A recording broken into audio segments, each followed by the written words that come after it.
La 29e édition du Salon du Livre d'Hermillon s'est tenue le samedi 13 et le dimanche 14 octobre. Durant tout le week-end, auteurs et lecteurs peuvent échanger, acheter des livres ainsi que participer aux animations proposées.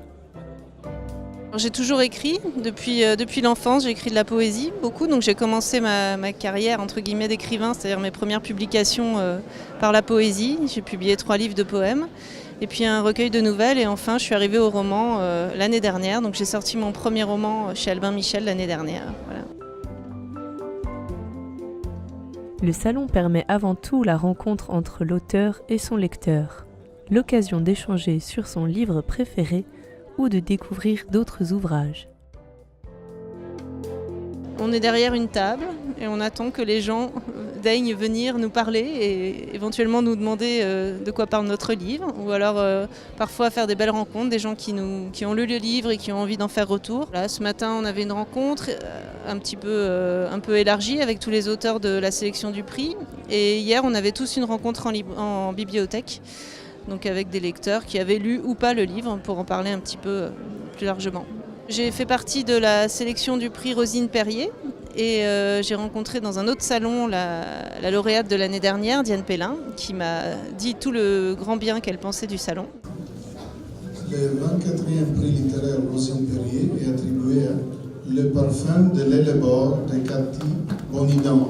Samedi soir a été remis le prix phare du salon, le prix Rosine Perrier. Le jury de ce prix sont les lecteurs. Les votes sont enregistrés au préalable dans une des bibliothèques de Savoie participantes. Mais le salon du livre n'est pas réservé qu'aux romans. Des toiles étaient exposées et des livres de toutes sortes étaient disponibles, notamment des bandes dessinées, comme celle de Laurent et Nicolas, participant à l'événement pour parler de leur 3e tome. Mon métier n'a rien à voir avec un métier artistique de la bande dessinée. Je suis expert comptable. Mais justement, pour sortir des chiffres, j'ai cette passion qui était la bande dessinée. J'ai rencontré Nicolas Rodriguez qui faisait de la bande dessinée chez lui en Uruguay. Moi, c'est la 3e fois que je me retrouve au Salon du Livre. Donc chaque bande dessinée, je l'ai présentée ici. C'était un petit peu l'objectif de sortir la bande dessinée pour être présent ici au Salon du Livre. Parce que la numéro 3, qui s'appelle l'Américain, était livrée il y a une dizaine de jours. Je suis dessinateur, je suis uruguayen.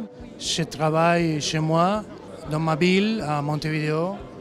Et ma passion et mon activité la plus forte pour moi, la plus intéressante, la plus importante, c'est le dessin, les bandes dessinées. C'est-à-dire, c'est une histoire des émigrés savoyards là-bas, à la fin du 19e siècle.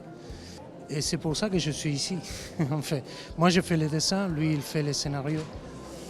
Il y a un complément entre les dialogues, les textes écrits que Laurent a fait et les dessins que je ajoute. À chaque édition, sa thématique. Cette année, le thème était la culture italienne. Les activités et animations étaient donc d'inspiration italienne, notamment le défilé d'arlequins et de costumes vénitiens. Un week-end nous faisant découvrir la culture française et italienne.